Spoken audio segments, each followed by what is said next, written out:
그것이 오늘 말씀의 제목입니다. 이스라엘 백성들이 드디어 가나안 땅에 들어갔습니다. 요단강을 건너는 사건은 홍해의 사건과 조금 다른데, 홍해의 사건은 하나님이 직접 구름 기둥을 통해서 그들을 인도하셨습니다. 그런데 요단강은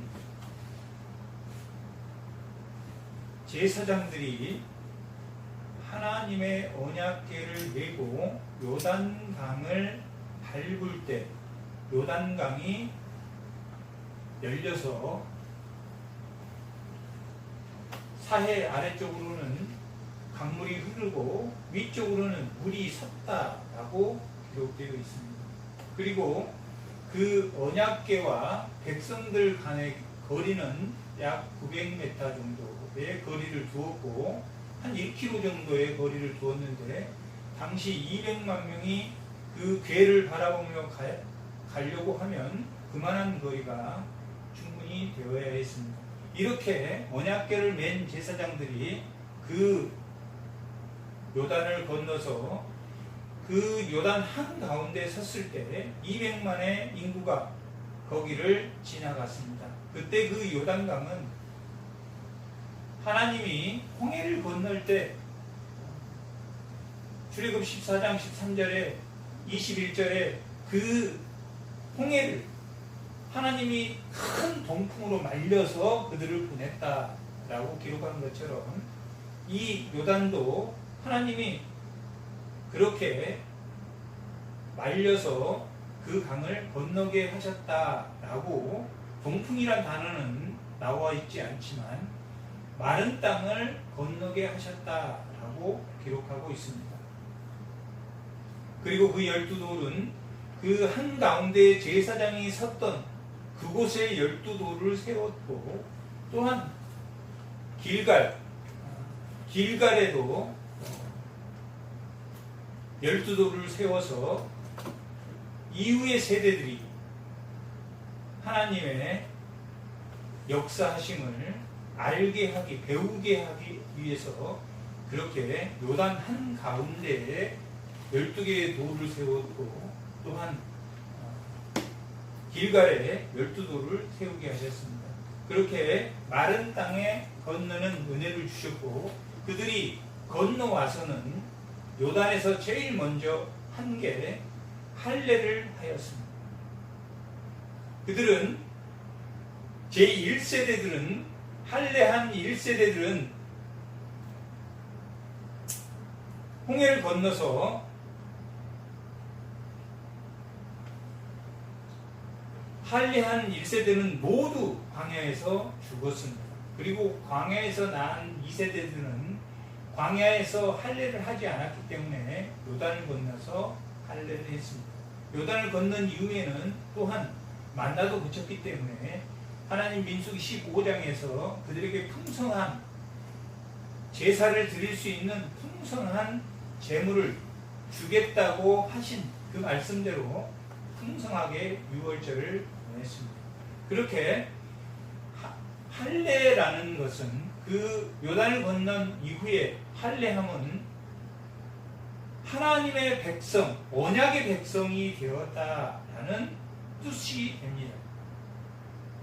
이제 세상에 육신으로 사는 게 아니라 내가 이제 하나님의 백성으로 살겠습니다.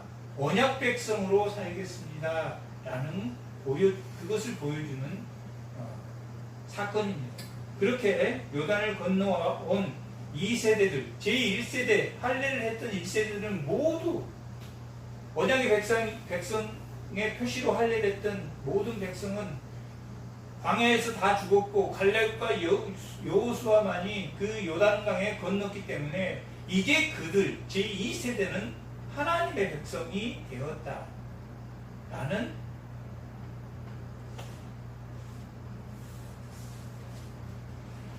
하나님의 백성됨을, 하나님의 언약의 백성이 됨을 신고하는 하나의 제사 의식을 드렸던 것입니다. 그렇게 하나님의 백성으로서의 시민 의식을 드린 후에 하나님이 나타나십니다. 하나님이 나타나시는데 5장 13절부터 15절까지 한번 다 같이 읽어보겠습니다. 여호수아가 여리고에 가까이 이르렀을 때 눈을 들어본즉 한 사람이 칼을 빼어 손에 들고 맞서 있는지라. 여호수아가 나아가서 그에게 묻되 너는 우리를 위하느냐 우리의 적들을 위하느냐 하니 그가 이르되 아니라 나는 여호와의 군대 대장으로 지금 왔느니라 하는지라. 여호수아가 땅에 대고 엎드려 절하고 그에게 이르되 내 주여 종에게 무슨 말씀을 하려 하시나이까. 여호와의 군대 대장이 여호수아에게 이르되 내 발에서 신을 벗으라. 내가 선 곳은 거룩하니라 하니 여호수아가 그대로 행하니라 라고 기록되어 있습니다. 여기서 이제 중요한 것은 여호와의 군대의 대장이다. 한 사람이 나타났는데 내가 여호와의 군대의 대장이다. 여호와의 군대는 누구를 말합니까? 할례한 제2 세대들의 이스라엘 백성을 의미합니다. 이게 출애굽기 12장 41절 한번 보겠습니다. 출애굽기 12장 41절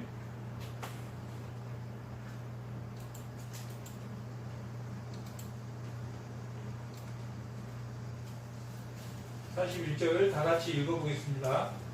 430년이 끝나는 그 날에 여호와의 군대가 다 애굽 땅에서 나왔은즉. 이스라엘 백성을 뭐라고 불렀습니까? 여호와의 군대라고. 그러니까 1세대들이 광야에서 다 죽었는데 그 1세대를 데리고 나왔을 때 하나님이 그들을 여호와의 군대다라고 말하고 있는데, 지금은 어떤 1세대들은 다 죽고 여호수아 갈렙 외에는 다 죽고 2세대들이 할례함으로 이제 그들이 하나님의 군대가 되었다 하는 것을 나타내 주는 말입니다. 대장은 누굽니까? 여기서 대장은 하나님이십니다. 이 싸움이 누구의 싸움이라는 이야기입니까? 하나님의 싸움입니다. 하나님의 싸움이다. 내가 대장이다. 내 명령대로 너희들은 해라 라고 지금 말하고 있는 것입니다. 그것이 요단을 건너는 이스라엘 백성들이 하나님의 순종함으로 마른 땅을 건너온 그들이 배웠던 첫째가 요단강을 건너면서 하나님의 언약의 백성으로, 그 언약궤에는 뭐가 들어있습니까? 만나와 지팡이와 돌판이 들어있습니다. 돌판은 하나님의 말씀이고 지팡이는 아론의 쌍난 지팡이입니다. 그게 고라의 자손들이 민수기 16장에서 모세와 아론을 대적했을 때 각 지파별로 지팡이를 가져 나오게 했는데, 아론의 지팡이, 레위 지파의 아론의 지팡이에서만 싹이 나서 하나님이 아론을 세운 것이 맞다라는 걸 증거해준, 그리고 그 지팡이를 반역자들의 증표다라고 그 지팡이를 불렀습니다. 그게 민수기 17장에 그것이 반역자의 증표다라고 말하고 있습니다. 만나는 어떤 것입니까? 광야에서 그들을 죽음의 땅에서, 아무것도 수확할 수 없는 땅에서 그들을 먹였던 생명의 떡이었습니다. 신령한 떡이다 라고 고린도전서 10장에도 기록하고 있는 것처럼 그들은 그것을 먹고 뭘 했습니까? 메추라기가 다 씹어서 소화도 되기 전에 그들은 하나님을 시험하고 하나님을 원망했습니다. 그 만나는 생명의, 하나님 주신 생명의 만나이기도 하지만 또한 무엇입니까? 이스라엘 백성들의 원망과 하나님을 시험하는 그러한 불신앙의 항아리의 모습이기도 합니다. 그 지팡이는 반역자의 지표라. 그들이 하나님이 세운 모세와 아론을 반역했기 때문에 반역자의 증표로 주신, 그것은 그들을 인도하는 인도의 지팡이도 되지만 또한 반역의 지팡이도 됩니다. 그 돌판은 또한 어떤 돌판입니까? 시내산에서 하나님이 직접 손으로 새기신 그 십계명을 그들이 금송아지를 만들고 뛰어놀 때 모세가 내려와서 그것을 깨버리는 그 돌판이었습니다. 그 돌판은 깼고,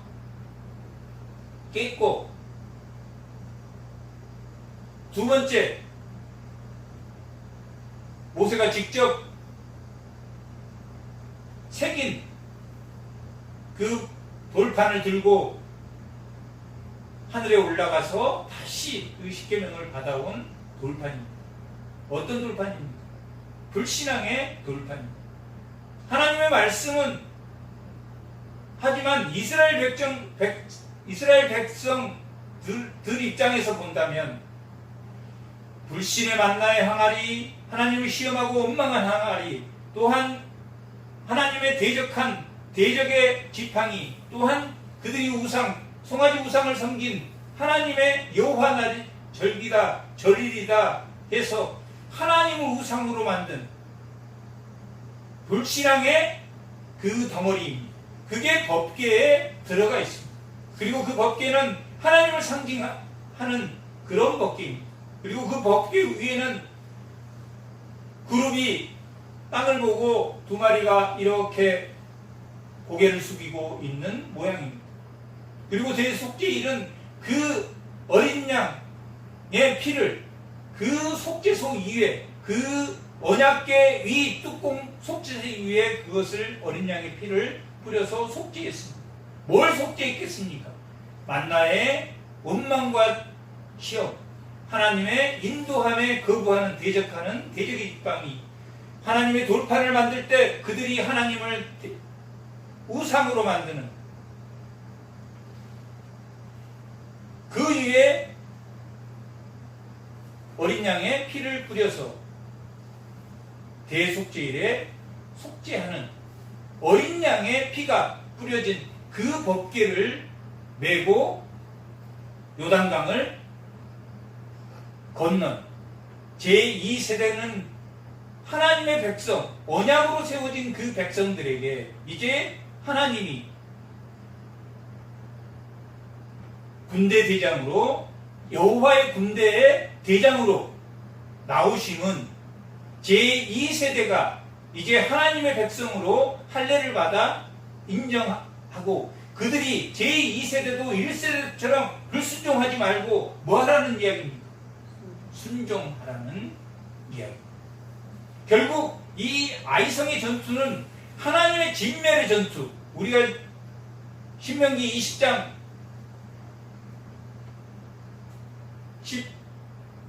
16절에서 18절까지 읽었듯이 가나안 땅 모든 백성을 진멸하라라고 명하셨습니다.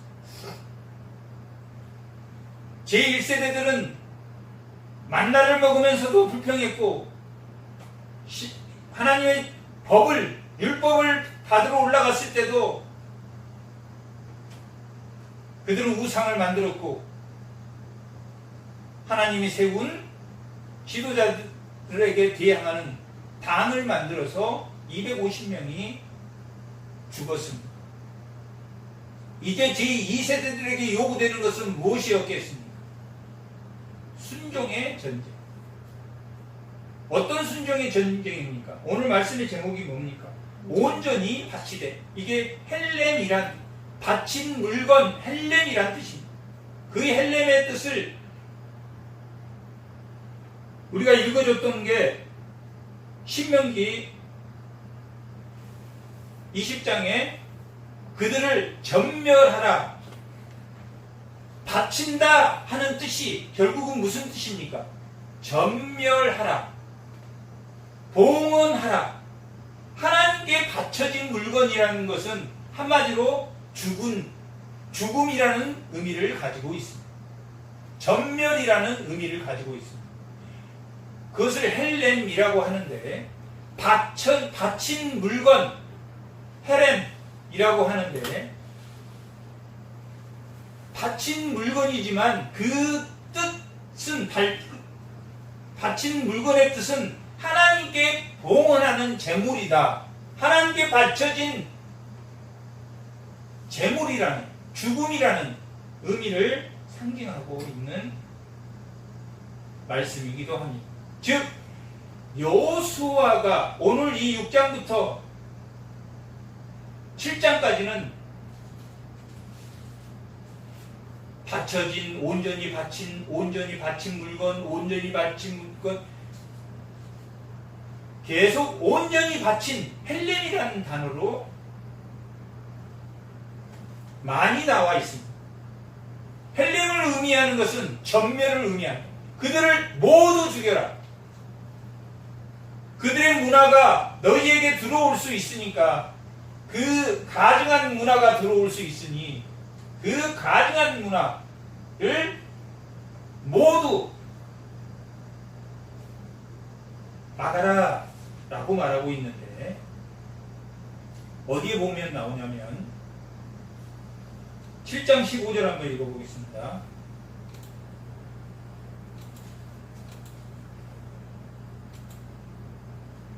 온전히 바친 물건을 뽑힌 자를 불사르되 그와 그의 모든 소유를 그리하라. 이는 여호와의 언약을 어기고 이스라엘 가운데에서 망령된 일을 행하였습니다. 망령된 일을 행하였다, 가증한 일을 행했다 라고 기록하고 있습니다.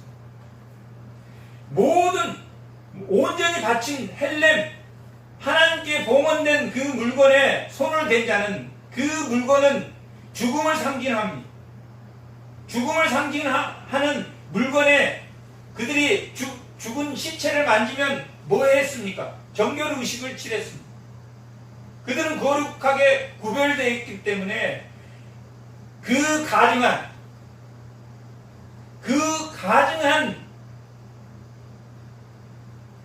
가나안 의 문화와 또 그 사람과 그 모든 것을 다 불살고 다 진멸하라고 했는데, 아간이 그것을 취했습니다. 아간이 그것을 취했는데, 그것을 뭐라고 하냐면 여호와의 언약을 어기고, 그들은 요단강을 건너서 할례함으로 어떤 백성이 되었습니까? 제2세대도 하나님의 언약의 백성이 되었습니다. 가장 먼저 했던 것이 육신의 껍질을 벗겨내는 것을 했습니다.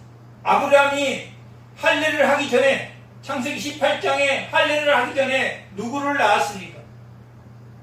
이스마엘을 낳았습니다. 하나님과 할례를 한 그 언약의 백성으로 난 자식이 누굽니까? 이삭입니다. 그래서 이삭은 약속의 자손이고, 하나는 뭐라고 부릅니까? 육신의 자손이다 라고 갈라디아에서 바울은 그렇게 말하고 있습니다. 육신의 자손, 할례를 받고 할례를 받지 않은, 오늘 여기서 언약을 어겼다, 아간이 언약을 어겼다 하는 것은 할례 받은 약속의, 할례라는 뜻은, 할례 이렇게 하면 약속, 하나님의 약속을 지켜야 하는 사람들, 세례, 그 할례가 세례하면 하나님의 말씀에 순종해야 되는 사람들, 하나님을 믿으면, 하나님의 보혈의 십자가를 붙잡으면 그 다음에 은혜가 뭐라고 그랬습니까? 순종의 은혜라고. 내가 예수를 믿는데 순종하지 않으면 삶의 은혜가 나타나지 않는다고 했습니다. 내가 예수 십자가를 붙드는 것은 구원의 은혜고, 내가 구원받았구나. 이제 그러면 순종의 은혜로 그것이 삶 가운데 나타나는 것은 순종의 은혜라고 했습니다. 이렇게 아간이 범죄한 것을 언약을 어기고 이스라엘 가운데서 망령된 일을 행하였습니다 라고 말하고, 망령된 일이라는 것은 음행한 것을 말하고, 음행한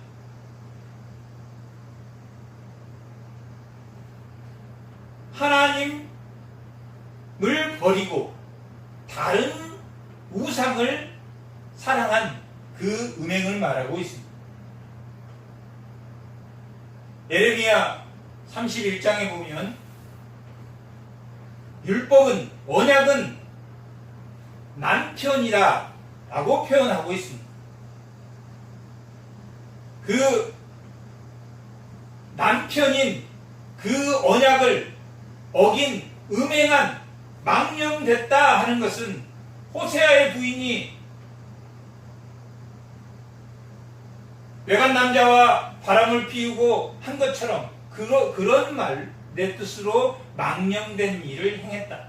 언약을 어기고 망령된 일을 행했다 라고 하나님께 온전히 바친 그 봉헌의 물건, 그 죽음의 물건에 손을 대므로 음행한 짓을 했다. 하나님을 버린 음행한, 하나님 남편인 하나님을 버리고 다른 사람과 음행한 일을 했다.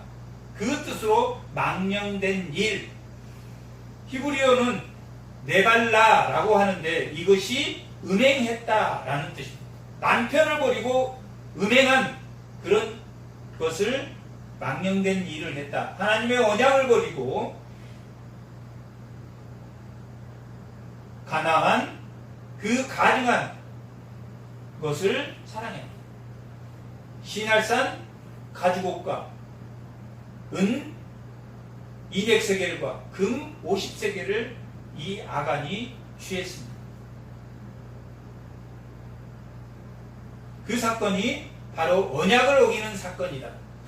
그렇게 말하고 있습니다. 그것은 무엇을 말하냐면 하나님의 언약궤를 앞세우고 가는 그들이 제2세대들이 하나님 앞에 할례를 함으로 그들이 하나님의 백성, 이제 하나님의 말씀에 순종해야 되는 전쟁을 치러야 한다 하는 것을 말하고 있습니다. 그들은 하나님이 군대 대장으로 와서 이제 여리고성 앞에 왔습니다. 여리고성이 굳게 닫혔다고 기록하고 있습니다. 우리는 굳게 닫힌 그 여리고성과 같은 그러한 문제에 봉착할 수도 있습니다.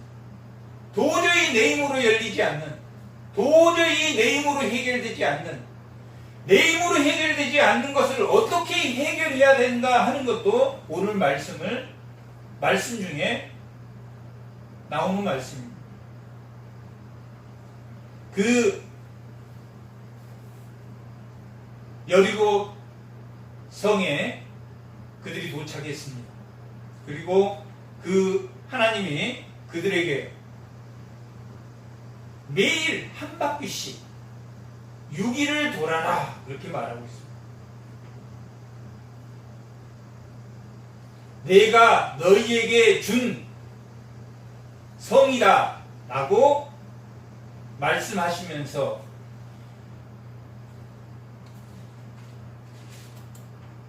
6장 1절에 보면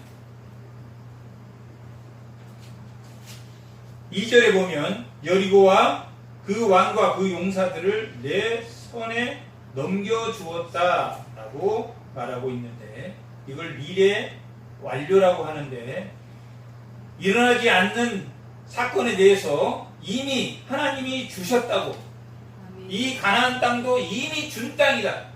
아멘. 라고 여호수아 1장에서 말하고 있는 것처럼 미래 완료로 나와 있는 시제는 모두 하나님의 언약과 관련되어 있습니다. 하나님이 이미 약속하셨기 때문에 이미 주었다. 너희에게 준 것이다. 다만 뭐만 하면 됩니까? 그들이 요단강을 건너는 것처럼 순종만 하면 되는 사건이다 하는 것을 보여주고 있습니다. 그렇게 하루에 한 번씩 엿새 동안 도는데 무엇을 앞세우라고 나와 있습니까? 제사장 7은 7 양강 나팔을 잡고 언약궤 앞에서 나갈 것이다 라고 말합니다. 언약궤는 무엇을 상징하는 것이라고 그랬습니까? 어린 양의 피가 쏟아진 그들의 불신함과 불신을 어린 양의 피로 속죄해준 구원의 속죄소와 같은 것입니다.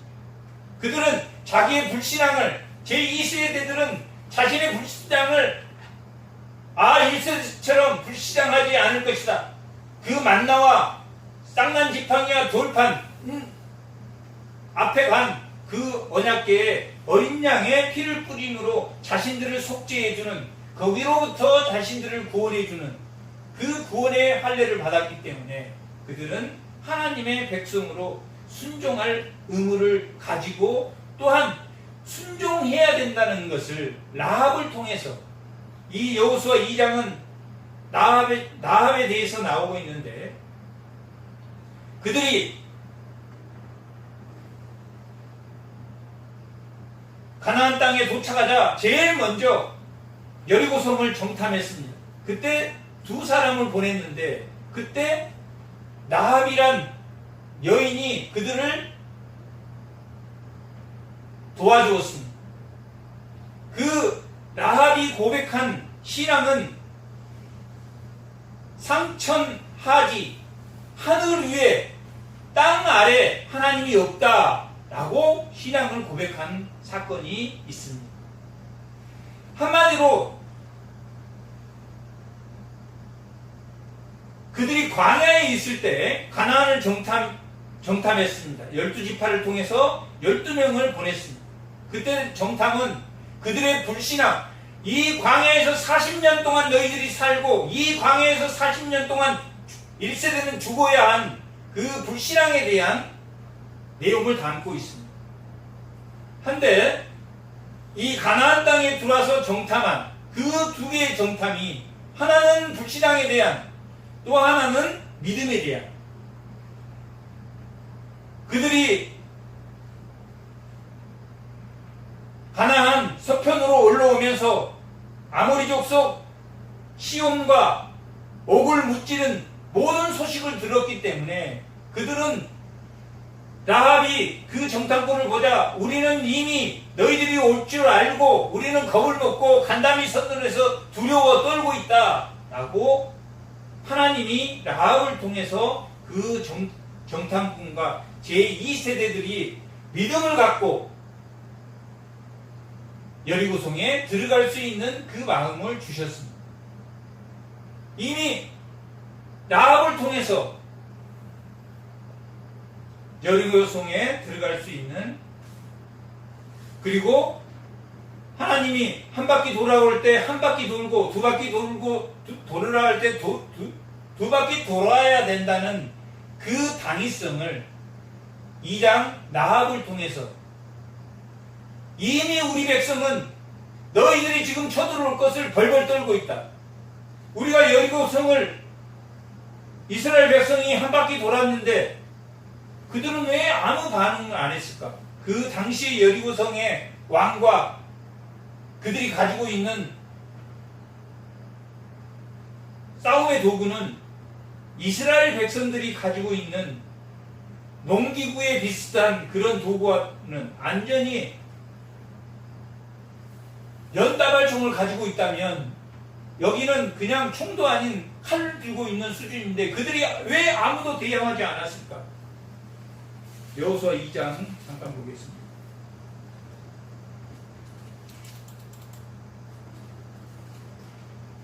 8절과 9절 한번 읽어보겠습니다.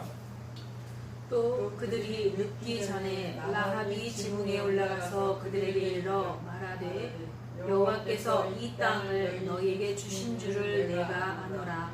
우리가 너희를 심히 두려워하고 이 땅 주민들이 다 너희 앞에서 간담이 녹나니. 이미 간담이 녹아 있었기 때문에 이스라엘 백성이 쳐들어가서 그 여리고성을 도울 때 안에서 숨어서 이 여리고성은 도저히 못 쳐들어올 것이다. 여리고성이 당시 가장 견고한 성이었는데 이렇게 길쭉하게 생겼습니다. 이렇게 고구마처럼 이렇게 생겼는데 이렇게 성벽이 있고 또 안에 성벽이 있고 성벽과 성벽 사이에 집이 있고 성벽 안에 집이 있었고 이런 구조로 되어 있습니다. 그리고 문은 이쪽에 있었고 안의 문도 이쪽에 있었습니다. 이렇게 고구마처럼 생겼는데 문은 이쪽에 이렇게 두 개로 되어 있을 때 철옹성.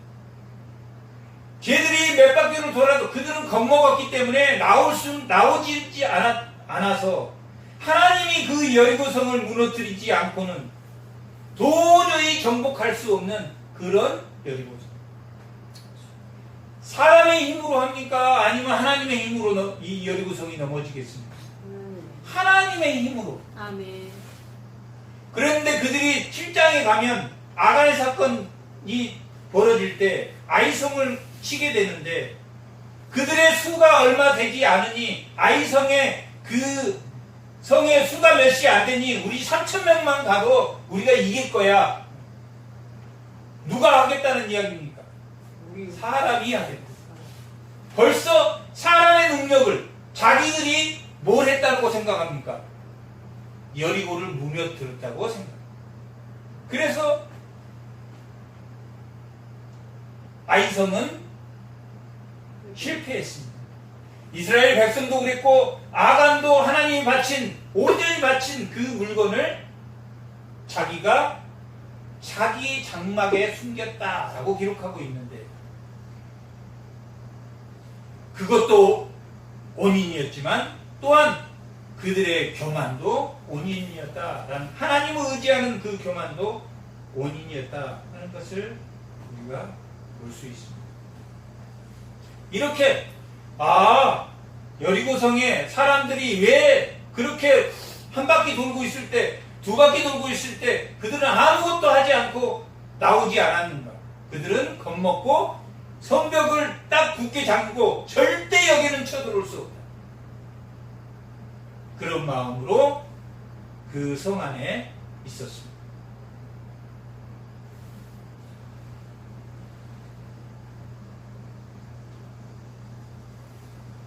그 중에 나압 같은 사람이 있었으면 하나님이 진멸한다 할지라도 나압을 살려주시는 걸 보며 나압같이 하나님을 고백하면 이 나압은 예수님 족보에 올라와 있습니다. 마태복음 1장 한번 보겠습니다. 1장 5절 한번 보겠습니다.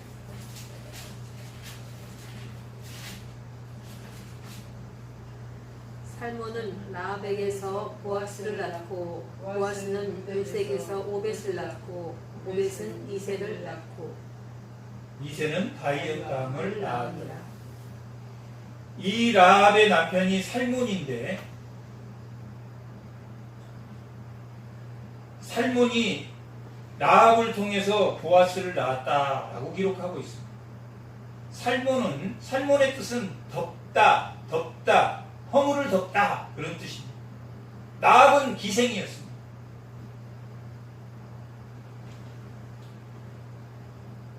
그리고 그렇게 라합은 하나님을 고백한 하나님이 오기를 끊임없이 그 구원에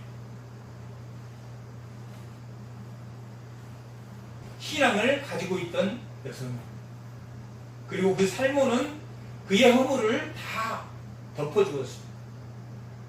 오늘의 모든 결론적인 말씀이기도 합니다. 하나님을 온전히 바치라, 모든 것을 진멸하라 하는 것 속에는 또 6바퀴나 6일 동안 6바퀴나 거기를 도는 것은 그들에게 또 한편 무엇을 주었다? 돌아올 수 있는 기회를, 허물을 덮을 기회를 주었다. 예수 그리스도의 십자가는 뭘 덮은 사건입니까? 우리의 허물을 덮는 사건입니다. 호세아는 그 가늠한 아내의 뭘 덮었습니까? 허물을 덮은 사건입니다. 살몬이라는 뜻은 허물을 덮다. 호세아라는 뜻은 자기 백성을 구원할 자다. 호세아, 여호수아, 예수 다 같은 뜻입니다. 구원하는 사람, 그 사람은 뭘 덮어야 하는 사람입니까? 허물을 덮어주는 사람이 뭘 하나님의 백성이요, 오늘 신약의 우리 성도라 하는 것을 알 수 있습니다.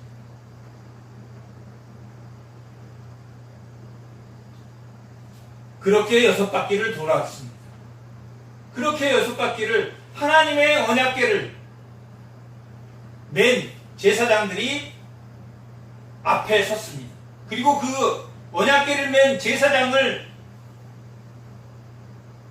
보호하는 무장한 병사들이 그 언약궤 앞에 섰고, 그리고 언약궤가 섰고, 그 뒤에 후에 이스라엘 군대가 갔고, 이스라엘 후군이 그 언약궤 뒤를 따랐습니다. 그리고 양각 나팔을 분 그 나팔은 언약궤 앞에 서서 갔다라고 기록하고 있습니다.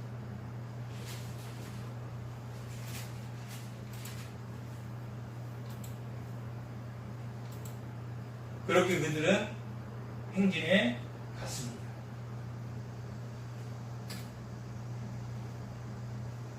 그리고 6바퀴를 돌았습니다. 행진은 무장한 나팔을 분 제사장, 그 다음에 언약궤를 든 제사장, 그렇게 뒤에는 하나님의 백성, 후군, 하나님의 군대, 여호와의 군대, 후군이 따랐고, 앞에 무장한 군대가 따랐고, 나팔 부는 제사장이 따랐고, 그 언약궤가 뒤에 따라가서 이렇게 6바퀴를 돌았습니다. 그런데 그 6바퀴를 돌 때 하나님은 뭐라고 말하냐면 10절 한번 읽어보겠습니다. 6장 10절. 여호수아가 백성에게 명령하여 이르되 너희는 외치지 말며 너희 음성을 들리게 하지 말며 너희 입에서 아무 말도 내지 말라. 그리하다가 내가 너희에게 명령하여 외치라 하는 날에 외칠지니라 하고. 아무 말도 하지 말고, 아무 음성도 들리게 하지 말고, 외치지 말라라고 기록하고 있습니다. 지금 이게 첫 바퀴 8절에서 11절까지가 첫 번째 날 이야기, 앞에 7절까지는 전체적인 내용입니다. 그렇게 6번 들고 7번째 외쳐라, 그렇게 무장한 자하고, 이건 이제 날짜별로 나옵니다. 첫 번째 날에 그렇게 첫 번째 한 바퀴를 돌 때 너희는 아무 음성도 내지 말고, 아무 소리도 내지 말고, 나팔도 불지 말고, 나팔을 불고 뒤따라간 그 후군들에게, 또한 무장한 백성에게 아무 음성도 내지 말고 한 바퀴를 돌아라 라고 말합니다.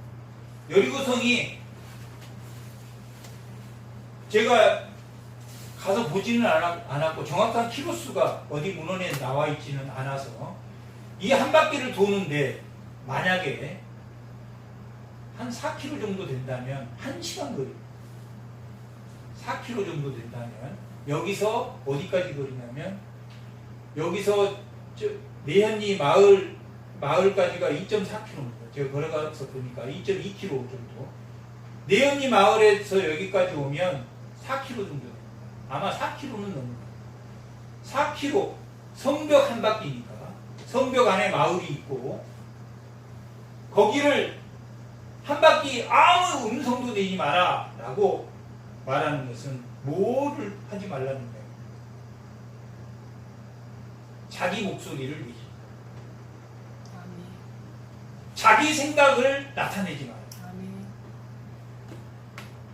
이건 사람의 힘의 논리로 싸운 게 아니라 하나님의 군대 장관이 명령한 대로 싸우는 거니까 너희들이 아무 소리도 내지 마라. 오직 너희들은 뭐만 하라. 순종만 하라. 야, 그들이 갑자기 튀어나와서 우리를 뒤에 치면 어쩔까? 한 사람이 그러면 다 그 줄은 오염이 됩니다. 한 사람이 부정적인 말을 하면 금방 오염됩니다. 그리고 그 사람이 뭉치면 민수기 16장에서 모세와 아론을 대적한 것처럼 고라당이 당을 지어서 대적한 것처럼 그렇게 금방 대적합니다. 누구의 힘을, 개인의 힘을, 자신의 소견을, 자기 소견에 옳은 소리를 하지 말라라고 지적하고 있습니다. 그래서 아무 소리도 내지도 알 수 있습니다. 교회는 무슨 공동체입니까? 하나님은 하나요? 성령도 하나요? 교회도 하나다라고 에베소서 4장은 말하고 있습니다. 하나의 하나님, 하나님의 예수님, 하나님의 성령님, 하나의 교회. 교회가 떨어져서 있지만 큰 하나의 교회입니다. 물론 이단은 제외되지만 큰 교회의 하나입니다. 우리 교단도 각 교회가 3,000명 모이는 교회도 몇 개가 되고 큰 교회들도 몇 개가 되지만 이 교단의 하나의 교회.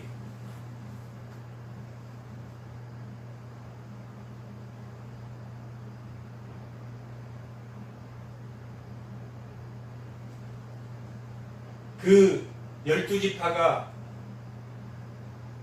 무장한 자와 나팔을 부는 자와 언약궤를 맨 자와 후군으로 나누어서 네 분류로 나누어서 거기를 돌 때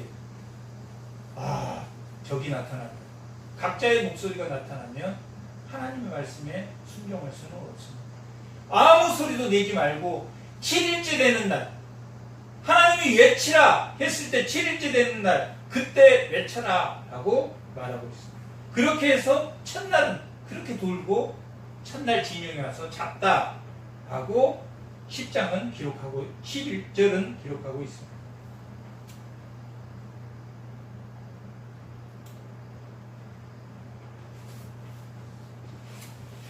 15절을 한번 보겠습니다. 15절에 한번 읽어보겠습니다. 일곱째 날 새벽에 그들이 일찍 일어나서 전과 같은 방식으로 그 성을 7번 도니 그 성을 7번 돌기는 그날 뿐이었더라. 그렇게 7번을 들었습니다. 우리가 아까 성벽이 4km라 그랬는데 제 생각에는 5km, 6km 이상은 됩니다. 7바퀴를 돌려면 몇 시간이 걸리겠습니까? 4km가 군인들이 5km에 1시간 이동합니다. 군인들이 5km 가서 10분 쉬고 그러니까 50분 동안에 5km를 이동하고 10분 쉬고 5km를 이동하고 10분 쉬고 그렇게 행진을 합니다. 그래서 50km 행진, 천리행군 50km 행진을 할 때는 10시간 걸립니다. 10시간 동안 행진을 해서 50km를 걸어갑니다. 군인들. 그런데 지금 여리고성이 5km라고 치면 몇 시간을 돌아야 됩니까? 안 쉬고 돌면 7시간을 7바퀴를 돌아야 돼요. 목소리가 나면 되겠습니까? 안 되겠습니까?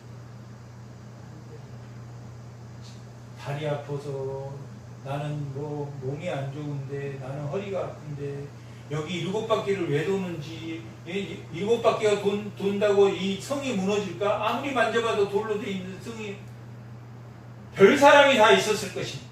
마음속으로는. 하지만 요단강을 건널 때 하나님의 기적을 본 자들. 그리고 하나님의 언약의 백성으로 할례도 했습니다. 그리고 유월절을 넘겼습니다. 그리고 라합을 통해서 이방인이 신앙을 고백하는, 그들이 간단히 서늘해서 쳐들어오면 이제 죽었구나, 그래서 성문을 굳게 닫았다라고 말하고 있습니다. 굳게 닫힌 성문, 우리가 해결할 수 없는 문제는 오직 하나님만이 해결할 수 있고, 그 해결의 방법이 아까 결론적으로 뭐라 그랬습니까? 예수님이 십자가에서 우리 모두의 허물을 덮는 것처럼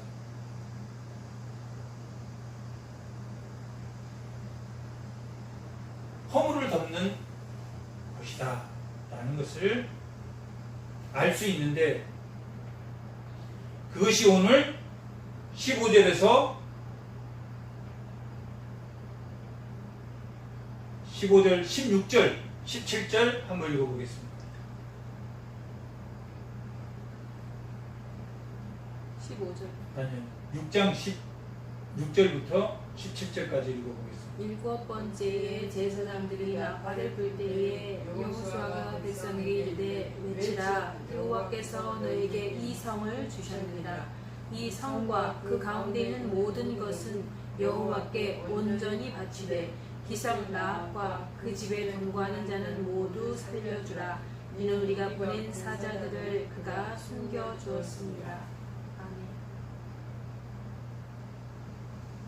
한 바퀴 돌 때 말하라고 했습니까? 말하지 말라고 했습니까? 두 바퀴 말하지 말고, 세 바퀴 말하지 말고, 네 바퀴 말하지 말고, 일곱 바퀴째 돌 때, 나팔을 불 때 외치라고 했습니다. 우리가 민수기 10장에 그들이 가나안을 향해서 떠날 때 나팔을 불었다 라는 말씀을 배웠습니다. 그때 분 나팔은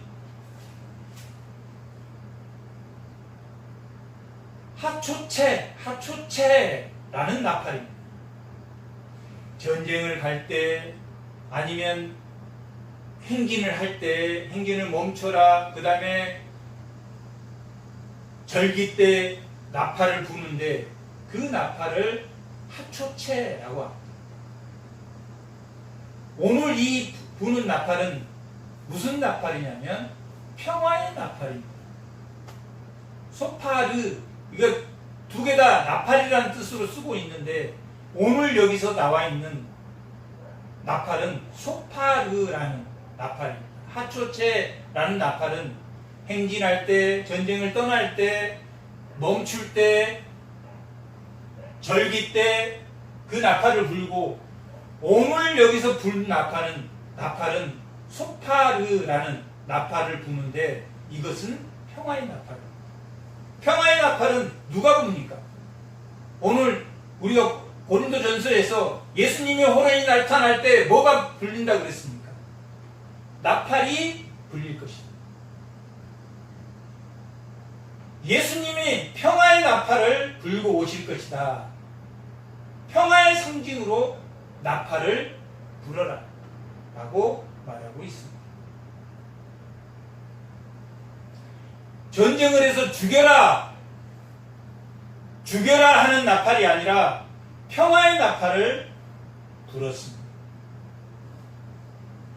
하지만 그들은 라합처럼 하나님 앞에 신앙을 고백한 그 나팔 소리를 듣고 하루에 한 번씩 6바퀴를 돌고, 그날은 하루 종일 돌았어요. 하루 종일 7바퀴를 돌았을 것입니다. 그리고 마지막 7배 나팔을 불었을 때 그 여리고성이 완전히 무너져 버렸습니다. 아멘. 완전히 무너져 버렸습니다. 그리고 군사는 즉각 여리고 안으로 쳐들어갔습니다. 후고는 즉각 그 성을 오르라라고 기록하고 있습니다. 그리고 올라서 먼저는 기생 라합의 집에 모든 가축과 그의 친척과 그의 모든 가족들을 다 어디로 데리고 나왔습니까? 여리고 성 밖으로 데리고 나왔다라고 기록하고 있습니다. 그리고 모든 것을 하나님이 진멸하라고 한 것처럼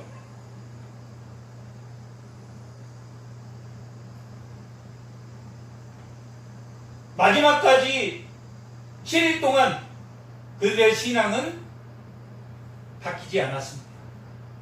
그들은 안전한 여리고성의 요새에 숨어서 절대 저들은 우리를 무찌를 수 없어 하고 교만한 자세로 아마 있었을 것입니다. 이 여리고성은 절대 무너지지 않아. 아무리 돌아봐라 비웃었을 거예요. 하나님의 군대를 비웃었을 것입니다. 하나님의 평화의 나팔을 불었지만, 하나님 그들을 허물을 덮을 평화의 나팔을 불었지만 그들은 교만한 미소를 짓고 있었을 것입니다.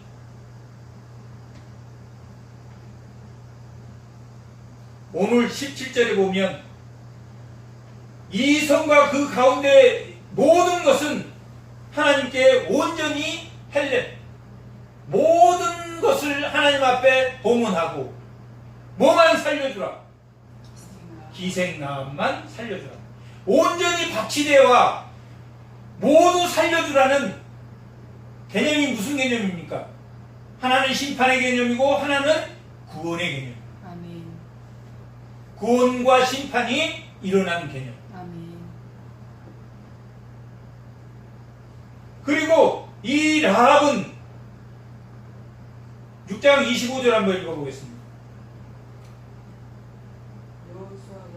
기생 라합과 그의 아버지의 가족과 그에게 속한 모든 것을 살렸으므로 그가 오늘까지 이스라엘 중에 거주하였으니 이는 여호수아가 여리고를 정탐하려고 보낸 사자들을 숨겼음이었더라. 오늘까지 이 신약의 시대 성도에까지 11장에 보면 11장 히브리서 11장에 보면 기생 라합이 나옵니다. 믿음의 조상의 기생 라합이 나옵니다. 왕의 족보에 예수의 족보에 라합이 나옵니다. 오늘까지 기억되었다라고 말하고 있습니다. 7장 25절에서 26절 한번 읽어볼게요.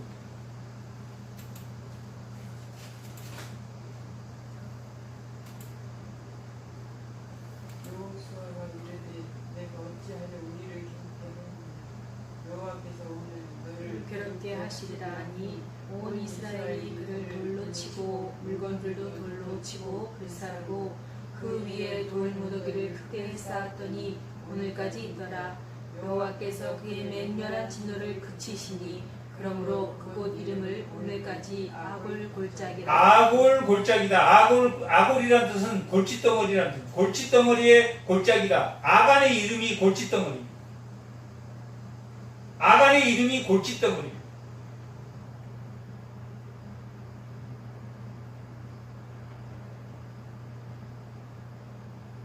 라합은 구원을 받아서 이방인이었지만 구원을 받아서 오늘까지 이스라엘 백성 중에 살고, 아간은 하나님이 온전히 바친 그 물건, 죽은 물건에 손을 댔으므로 그 집안 모두가 돌로 쳐서 죽고, 혼자만 죽었습니까? 다 죽었습니까? 다 죽었습니다. 그리고 뭐까지 나오냐면 7장 1절 한번 보겠습니다. 1절 한번 읽어보겠습니다. 이스라엘 자손들이 온전히 바친 물건으로 말미암아 범죄하였으니 이는 유다 지파 세라의 증손 삽디의 손자 갈미의 아들 아간이 온전히 바친 물건을 가졌습니다. 여호와께서 이스라엘 자손들에게 진노하시니라. 온전히 바친 물건은 하나님께 봉헌된 죽음의 물건, 하나님의 제물로 드린 모든 죄를, 그 짐승에 그 죄를 다 씌워서 드린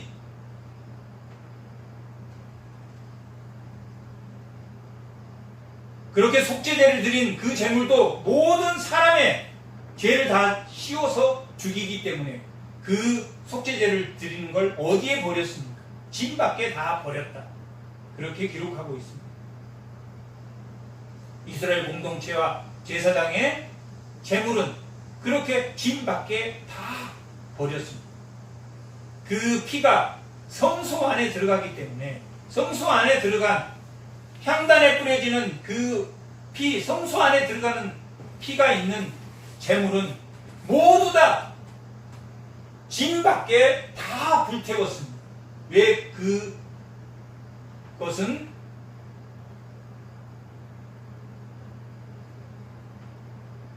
죄로 더러워진 물건이기 때문에 진 밖에 다 버려서 똥까지 다 태웠습니다.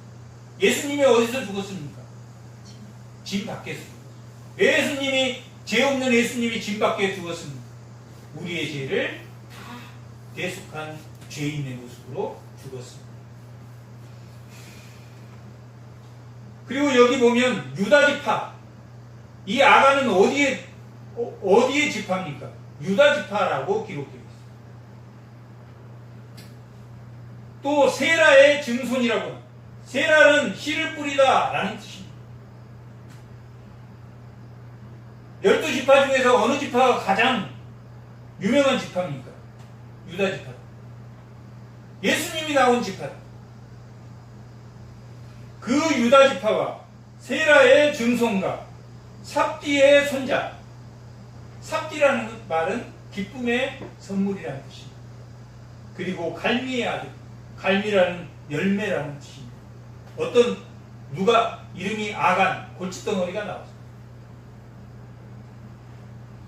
이렇게 모든 족보를 기록하고 있는 것은 이스라엘 공동체에 영향을 미치기 때문입니다. 아간의 자식들과 아간의 모든 재물과 돌로 쳐서 죽었지만 결국 어디까지 부끄러움을 당했습니까? 유다지파와 세라와 삽디와 갈미라는 자기 집안의 조상의 유다지파까지의 공동체에 부끄러움을 당하게 하는 그런 사건이 자식을 통해서 레위기 10장에 나답과 아비후가 죽었을 때 하나님을 가까이 하는 자에게는 내가 거룩을 나타내고 그 백성에게 하나님의 영광이 나타난다라고 기록하고 있는데 제사장이 거룩함으로 그 백성이 영향을 받는 것처럼 제사장이 더러워짐으로 족장이 더러워짐으로 왕이 더러워짐으로 그 백성까지 고라 한 사람이 배반했지만 그 고라에게서 나와라 하나님께서 그 허물을 덮어줄 테니 나와라 했을 때 나온 사람은 다 살았지만 결국 250명은 나오지 않아서 죽었습니다. 공동체에 영향을 미치고 공동체에 부끄러움을 당한 그러한 사건임을 알 수 있습니다. 그것이 기생 라합은 오늘 본문이 기생 라합은 하나님이 살리셨고 바친 물건 중에 기생 라합은 살리셨고 그 바친 물건은 온전히 하나님께 바쳐진 그런 물건 중에 아간이 그것을 훔쳤기 때문에 그 죽음의 손을 댔기 때문에 아간은 아골골짜기라는 돌무덤이 돼서 죽었다. 그 돌무덤과 이스라엘 백성이 요단을 건널 때 12지파를 상징하는 12돌을 세운 그 돌무덤과도 상징이 대비됩니다. 하나의 돌무덤은 불순종의 돌무덤이고 하나는 순종의 돌무덤이 두 가지 돌무덤을 우리가 볼 수 있는 것처럼 오늘 사건을 통해서 하나님께 온전히 바쳐지는 그러한 순종의 사건에서 라합이라는 기생은 구원을 받고 아간이라는 그래서 그 라합은 오늘 예수의 족보에 오르게 됐고, 또한 아가는 훌륭한 집안에서 태어났지만 온전히 바친 그 하나님께 봉헌된 그 죽음의 제물에 손을 댔기 때문에 돌로 쳐 죽음을 받는 그러한 허물을 보았습니다. 하지만 이 딱 한 군데만 더 찾아보겠습니다. 호세아 2장 14절에서 16절.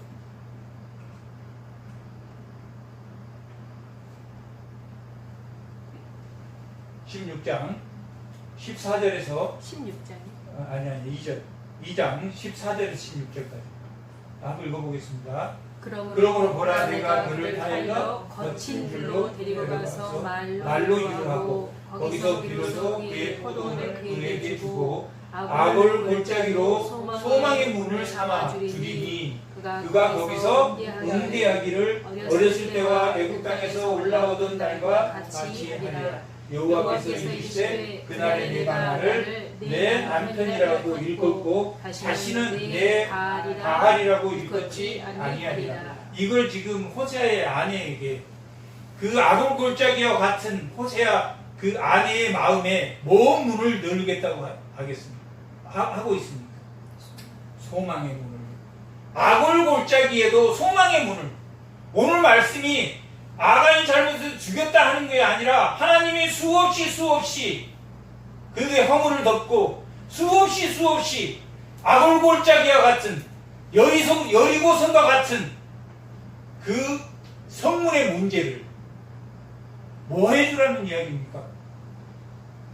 호세아가 그 여인을 끝까지 허물을 덮은 것처럼 살몬이 라합의 허물을 덮는 것처럼 예수 그리스도가 십자가에 그 허물을 덮는 것처럼 여리고성을 한 바퀴 돌고 두 바퀴 돌고 세 바퀴 돌고 일곱 바퀴 돌 때까지 누구에게 기회를 줍니까?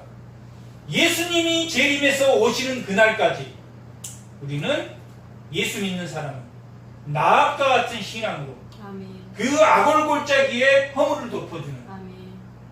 그러한 참된 성도가 다 되시기를 축복합니다. 아멘. 그